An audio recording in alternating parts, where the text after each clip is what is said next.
Sumabog at nilamon na apoy ang isang industrial park sa Argentina habang kinalampag naman ng libo-libong ralista sa Mexico ang opisina ng kanilang presidente para ipanawagan ang hustisya sa nasawing mayor. Narito ang mga balitang abroad. Kinakalampag ng mga relihista sa Mexico ang kanilang National Palace na opisina ni Mexican President Claudia Sheinbaum. Panawagan nila, hustisya para kay Mayor Carlos Manzo na nabaril sa gitna ng pagdiriwang ng Day of the Dead. Hiling din ng mga relihista ang mas mahigpit na seguridad dahil sa tumataas na bilang ng karahasan.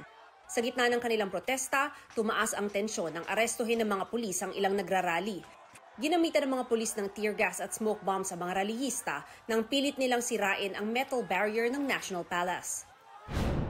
Sumabog at nasunog naman ang isang industrial park sa Buenos Aires, Argentina. Nadamay sa sunog ang 7 warehouse. Ayon sa mga rumespondeng bombero, nagsimula ang sunog sa isang planta na imbakan ng chemical products. Inaalam pa ang mitsa ng apoy. Walang nasawi sa insidente. Pero sa report ng kanilang health ministry, hindi bababa sa 24 ang sugatan. Pinalikas na ang mga residenteng nakatira malapit sa industrial park. Halos umabot na sa bubong ng kotseng yan ang taas ng baha sa Wales, United Kingdom kasunod ng hagupit ng Storm Claudia. Pinasok ng rumaragas ang tubig ang mga establishmento. Tumaas din ang tubig sa River Monao. Dahil dito, inilikas ng mga otoridad ang mga stranded na residente.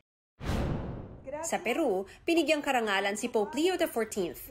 May taas na 5 metro ang rebulto para sa Santo Papa na may dual citizenship sa Peru. Kabilang ang rebulto sa bagong tourist route na Paths of Pope Leo XIV kung saan ipapakita ang mga naging pastoral work niya sa Peru. Para sa GMA Integrated News, Mav Gonzalez, nakatutok 24 oras.